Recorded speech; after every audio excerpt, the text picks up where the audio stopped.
नमस्ते बच्चों। आज हम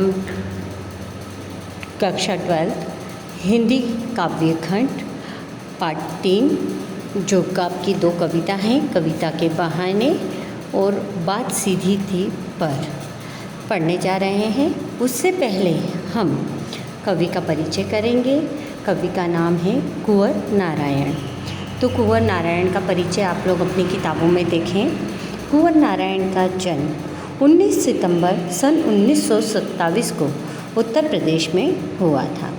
इनकी जो प्रमुख रचनाएं हैं, खास करके काव्य संग्रह चक्रव्यूह सन 1956 में प्रकाशित हुआ, परिवेश, हम तुम, अपने सामने कोई दूसरा नहीं, इन दिनों। इसके बाद प्रबंध काव्य आत्मजयी, यह इनका प्रमुख था। कहानी संग्रह की बात करें तो आकारों के आसपास, समीक्षा आज और आज से पहले, और सामान्य रचना उनकी थी मेरे साक्षात्कार।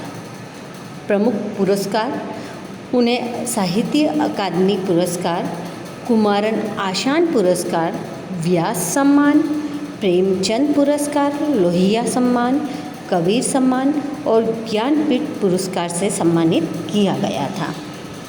न जाने कब से बंद एक दिन इस तरह खुला घर का दरवाज़ा, जैसे गर्द से ढकी एक पुरानी किताब, यानी धूल से ढकी हुई, गर्द से ढकी हर पुरानी किताब खोलने की बात कहने वाले कुंवर नारायण ने सन 1950 के आसपास काव्य लेखन की शुरुआत की।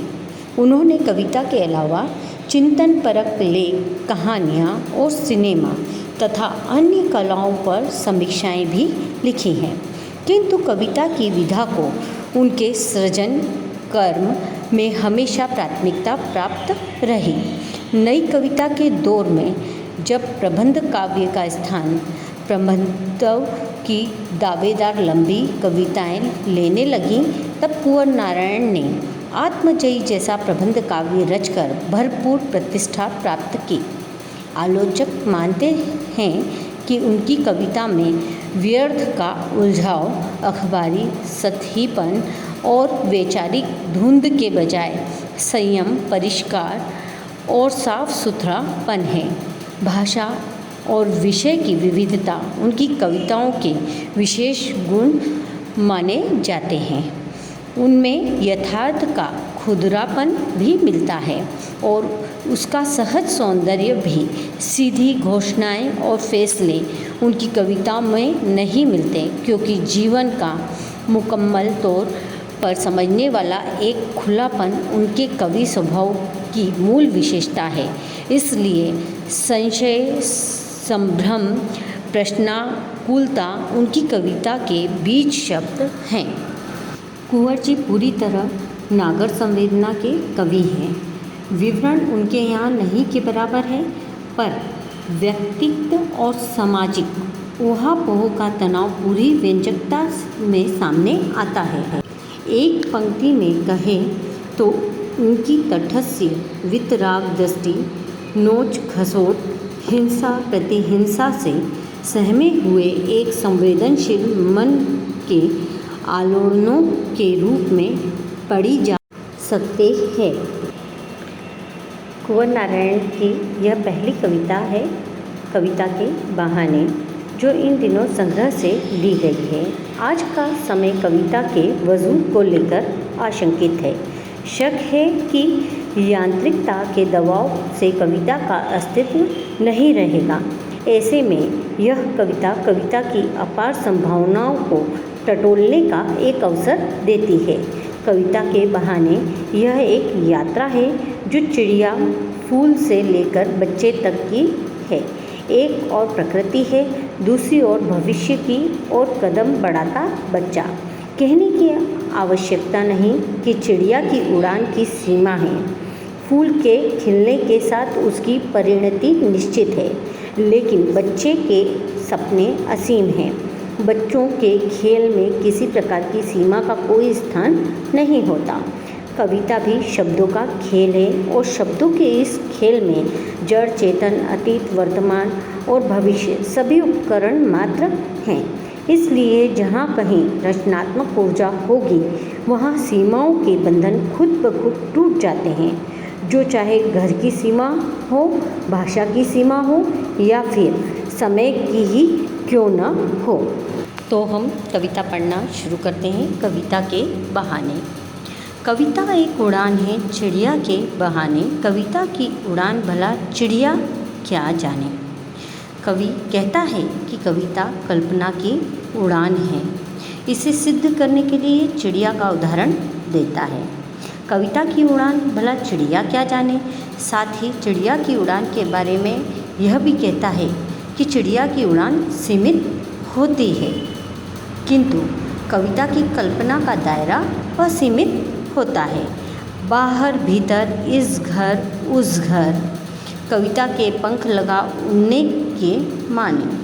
चिड़िया घर के अंदर बाहर या एक घर से दूसरे घर तक उड़ती है, परंतु कविता की उड़ान व्यापक होती है। चिड़िया क्या जाने, कवि के भावों की ओर कोई सीमा नहीं है। कविता घर घर की कहानी कहती है। वह पंख लगाकर हर जगह उड़ सकती है। उसकी उड़ान चिड़िया की उड़ान से कहीं आगे है। कविता एक खिलना है फूलों के बहाने। कवि कहते हैं कि कविता की रचना फूलों के बहाने हो सकती है। फूलों को देखकर कवि का मन प्रफुल्लित रहता है और उसके मन में कविता फूल की भांति विकसित होती है। फूल से कविता में रंग, भाव आदि आते हैं। कविता का खिलना भला फूल क्या जाने, परंतु कविता के खिलने के बारे में फूल कुछ नहीं जानते। बाहर भीतर, इस घर उस घर, बिना मुरझाए महकने के माने फूल क्या जाने। फूल कुछ समय के लिए खिलते हैं और खुशबू फैलाते हैं, फिर मुरझा जाते हैं। उनकी परिणति निश्चित होती है। वे घर के अंदर बाहर, एक घर से दूसरे घर में अपनी सुगंध फैलाते हैं, परंतु शीघ्र ही नष्ट हो जाते हैं। कविता बिना मुरझाए लंबे समय तक लोगों के मन में व्याप्त रहती है। इस बात को फूल नहीं समझ पाता है। कविता एक खेल है बच्चों के बहाने, बाहर भीतर। कवि कविता को बच्चों के खेल के समान मानता है। जिस प्रकार बच्चे कहीं भी किसी भी तरीके से खेलने लगते हैं, उसी प्रकार कवि के लिए कविता शब्दों की क्रीड़ा है। वह बच्चों के खेल की तरह कहीं भी, कभी भी तथा किसी भी स्थान पर प्रकट हो सकती है। वह किसी भी समय अपने भावों को व्यक्त कर सकती है। यह घर वह घर, सब घर एक कर देने के माने बच्चा ही जाने। बच्चों के लिए सभी घर एक समान होते हैं। वे खेलने के समय अपने पराये में भेद नहीं करते। इसी तरह कवि अपने शब्दों से आंतरिक व बाहरी संसार के मनोभावों को रूप प्रदान करता है। वह बच्चों की तरह बेपरवाह है। कविता पर कोई बंधन लागू नहीं होता। बच्चों, कुंवर नारायण जी का ये परिचय आपको अपनी कॉपी में लिखना है। जीवन परिचय, उसके बाद आएंगी रचनाएं। रचनाओं के बाद पहले आप भाषा शैली लिखें, फिर काव्यगत विशेषता। ठीक है।